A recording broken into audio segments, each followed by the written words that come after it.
Hello mga kamamay, ito na naman po ang inyong tarot guide.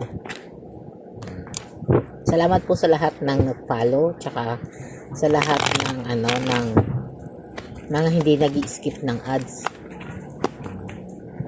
Araw-araw niyo po ako makikita sa live sa TikTok, hapon at tsaka gabi po.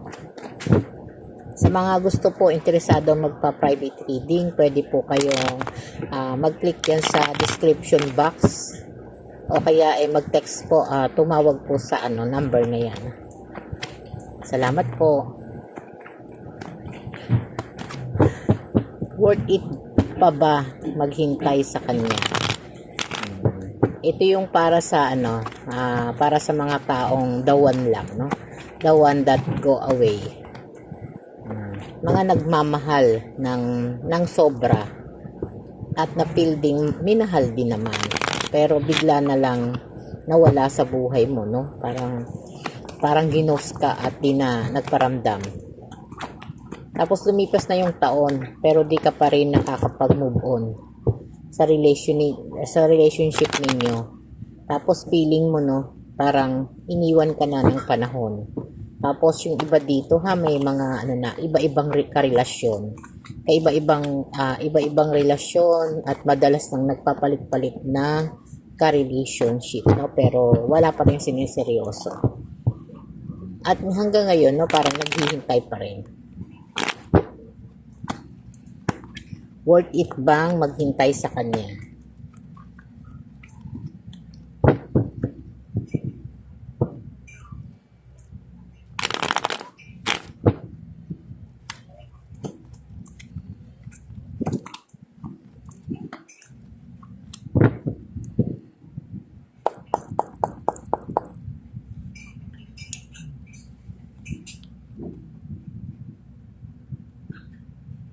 Nine of Wands, Three of Pentacles, at saka itong Ten of Pentacles na naka-reverse. At Justice, Wheel of Fortune, at The Hermit. No, dito, no, talagang dumating ka sa panahon na talagang parang feeling mo nakakulong ka doon sa mga alaala, no? Yung mga alaala na masyado mong minahal, no? Masyado mong minahal, masyado kang naging masaya, nalunod dun sa mga alaala na napakaganda, no? Ito yung naging dahilan kaya ikaw talagang parang nawalan ng interest sa ibang mga tao o sa ibang mga pwedeng pumasok sa buhay mo, no? Kaya dito na parang ito yung parang hindi ka na nagkaroon ng pagpapahalaga sa ibang relasyon. Parang wala ka nang pake kung makakasakit ka o hindi. At ito po sa Three of Pentacles, no, sinasabi pa rin po dito, no, na sorry po, no, na ito yung mga sitwasyon na parang may mga kumakausap na sa'yo, no, na ayusin yung iyong buhay, no, parang kinukonsulta mo na yung mga ibang mga kaibigan mo at yung mga parents mo din o mga kaibigan din na nagmamalasakit sa'yo, no, parang andoon yung pag-aalala nila, kaya madalas kinakausap ka nila, sinasabi nila na ang pag-ibig ay hindi dapat pinaglalaruan, no? Kaya dumating ka sa punto na para kang nagrebelde, no? Kaya parang yung pag-ibig na yon ay hindi mo na binigyan ng halaga kasi hinahanap mo yung thrill o yung love na naramdaman mo sa past person mo.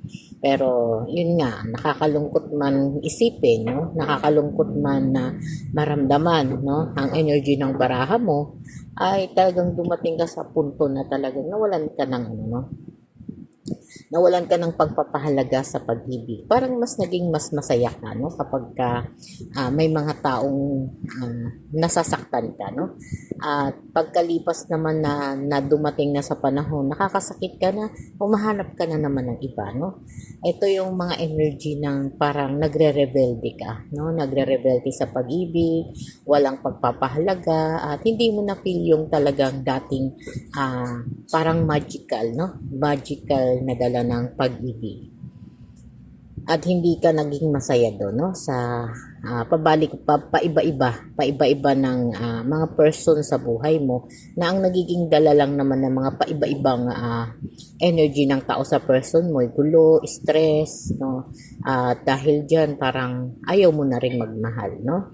At sabi nga dito sa justice na naka-reverse, no, nandoon yung parang feeling mo kasi napaka-unfair ng ginawa niya sa'yo, no, napaka-unfair na ipinaramdam niya sa'yo na wala kang halaga, no? Bigla ka niyang iniwan sa ere dun sa panahon na nangungulila ka, no? Dahil yung fantasy ng pag-ibig o magical ng pag-ibig ay talaga namang inano mo, no, parang nalulunod ka, no? Kung kailan ka higit na masaya, higit na nagmamahal, doon ka niya iniwan sa panahon na yon, ano? Kaya parang napaka-injustice nung nangyari sa iyo, no? Parang tinanggal lang kanya ng karapatan na matuto o ma-enjoy yung pag-ibig na mula sa puso, no? Kaya dumating ka sa panahon na talagang para kang para kang namanhid, no? At kasi alam mong babalik siya sa iyo. Kaya yung mga dumating na bagong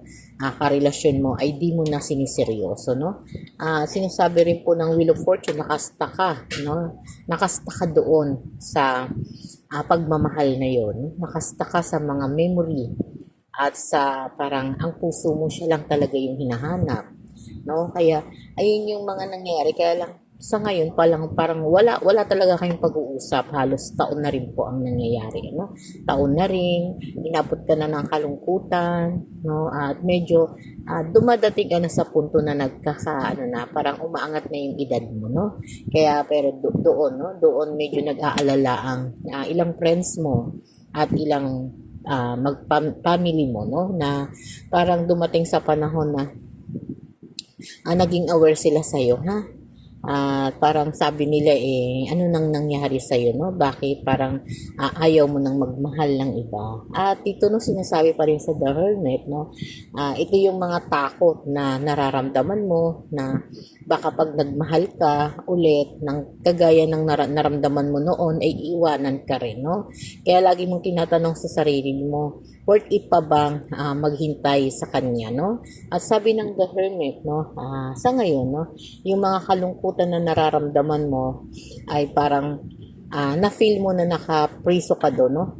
Parang nakasta ka na, no? Kaya di na umuusad, no, sa past mo. Samantalang siya, wala kang balita sa kanya, no? Ni anino niya, hindi mo man lang nasisilayan. Kaya ito yung feeling na parang nakasta ka ng sobra, no? At sa tanong natin, no, na worth it pa bang maghintay sa kanya, no? Sabi po dito, sabi sa iyo ng iyong barahan, no, ay sa panahon na to, no, kailangan mo nang bitawan ng nakaraan. Ang nakaraan na nagbigay sa iyo ng isang masaya sanang alaala, pero sa huli naging bangungot, no? At naging bangungot at natuto ka ditong magkaroon ng ng parang galit sa puso, no? At nagkaroon ng sama ng loob, at yung ganti mo sa kanya ay parang sa ibang tao mo na rin na ginagawa, no? At hindi mo napapansin na yung ginawa sa ng person mo ay ginagawa mo na rin po sa iba, no? Kaya sabi dito, mag-move on ka na doon, no? Kalimutan mo na at papatawad mo na yung sarili mo dahil sa sobra mong pagmamahal at yung parang ganti mo sa kanya ay ginagawa mo sa ibang tao. Kaya hindi mo napapansin, marami ka na rin pong nasasaktan, Kaya sabi dito, no, worth it pa bang maghintay sa kanya? Hindi na po, Kaya bitawan mo na po ang nakaraan at bitawan mo na rin po yung mga bagay na magpapasakit ng kalooban mo. Bagkos hanapin mo na yung future mo, At para makapagsimula ng bago at may pamahagi mo naman ang totoong ikaw na masayang magmahal, masarap kasama, no, para ma-enjoy mo rin, at mabuhay ng iisa lang yung taong magiging bahagi ng buhay mo, no, at mamahalin, no. Bitawan mo na yan, bitawan mo na yung nakaraan mo at sa talikuran na rin yan, para umusad ka na at magkaroon ng bagong simula. Okay po, marami pong salamat.